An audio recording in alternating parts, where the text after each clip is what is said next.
Welcome to this ECG masterclass. In the next few minutes, we will move from the fundamentals of the electrocardiogram to the interpretation of complex abnormalities.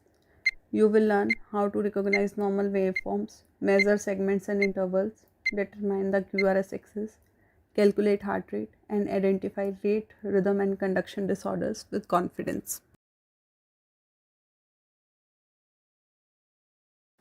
The electrocardiogram or ECG is a graphical representation of the heart's electrical activity over time. It is recorded by placing electrodes on the skin which detect voltage changes as the myocardium depolarizes and repolarizes. The standard 12-lead ECG includes 6 limb leads and 6 precordial leads, providing multiple perspectives of the same cardiac event. This information is invaluable for diagnosing arrhythmias, conduction defects, myocardial ischemia, chamber enlargement, electrolyte disturbances, and drug effects. ECG recordings are produced on standardized graph paper moving at a speed of 25 mm per second. Each small square represents 0.04 seconds horizontally and 0.1 millivolts vertically. Each large square represents 0.20 seconds. The calibration mark, a 10 mm square wave, confirms the machine is correctly standardized.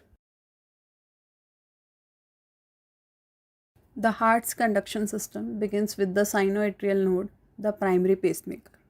Impulses travel across the atria to the atrioventricular node, where conduction slows briefly to allow ventricular filling.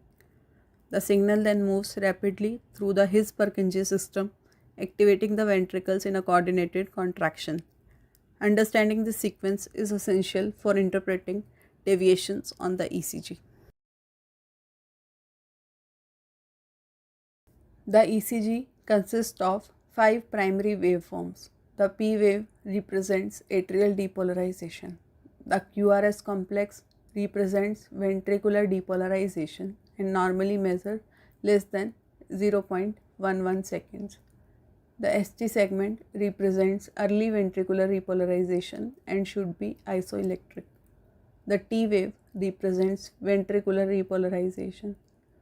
The U wave, when present, is associated with late repolarization and may be prominent in hypokalemia. Key measurements include the PR segment from the end of the P wave to the start of the QRS complex, reflecting AV nodal conduction delay. The ST segment from the end of the QRS to the beginning of the T wave. The PR interval normally between 0.12 and 0.20 seconds. The QRS duration less than or equal to 0.10 to 0.11 seconds. The QT interval corrected for heart rate typically less than 440 milliseconds in men and 460 milliseconds in women. The QRS axis indicates the general direction of ventricular depolarization. Using the quadrant method, if lead 1 and AVF are both positive, the axis is normal. Lead 1 positive and AVF negative indicates left axis deviation. Lead 1 negative and AVF positive indicates right axis deviation. Both negative indicates an extreme axis deviation. Heart rate can be determined by the large box method, 300 divided by the number of large squares between R waves. The small box method, 1500 divided by the number of small squares between R waves. The 6-second method, count the R waves in 6 seconds and multiply by 10, preferred for irregular rhythms. Bradycardia is defined as a heart rate below 60 beats per minute. Tachycardia is defined as a heart rate above 100 beats per minute.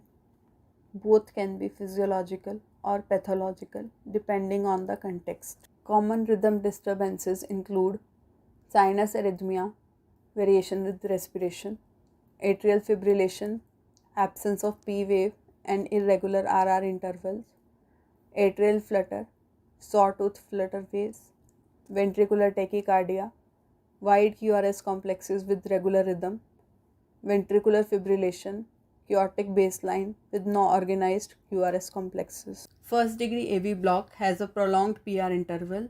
Second degree Mobitz type 1 or Wenke-Beck has progressive PR lengthening until a beat is dropped. Second degree Mobitz type 2 has dropped beats without PR change. Third degree AV block has complete dissociation between atria and ventricles. Right bundle branch block has an RSR prime pattern in V1 with a QRS over 0.12 seconds. Left bundle branch block has a broad monophasic R wave in V6 and absent Q waves in lateral leads. ST elevation may indicate acute myocardial infarction, pericarditis, or early repolarization. ST depression suggests myocardial ischemia or reciprocal change. T wave inversion may reflect ischemia or ventricular strain. Tall, peaked T waves are characteristic of hyperkalemia. A systematic ECG approach includes 1. Verify calibration and speed. 2. Determine rate. 3. Assess rhythm. 4. Evaluate P wave and PR interval. 5. Measure QRS duration and axis. 6. Review ST segments and T waves. 7. Check U waves and QT interval. 8. Correlate findings with clinical presentation.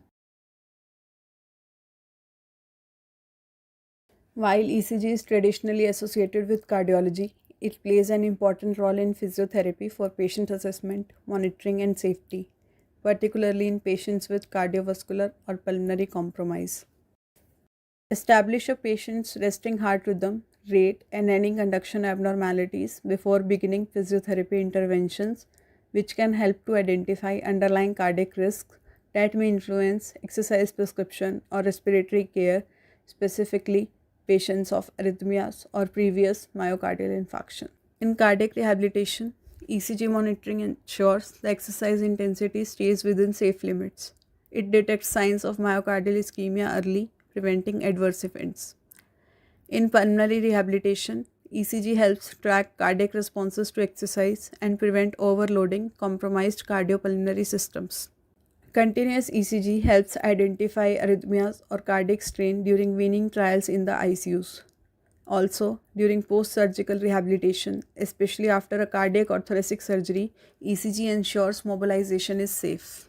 Physiotherapists working in sports or rehabilitation may use ECG monitoring abnormal heart rhythms triggered by physical activity, guiding modification of training or rehab programs.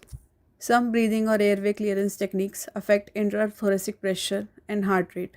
ECG monitoring helps confirm patient safety in high-risk individuals. Physiotherapists can explain ECG findings in simple terms to improve patient understanding of their cardiac health and promote adherence to safe exercise guidelines. Thank you for joining this ECG masterclass. For more clinical training resources, subscribe to the channel and activate notifications. Share this video with colleagues and leave your questions and comments.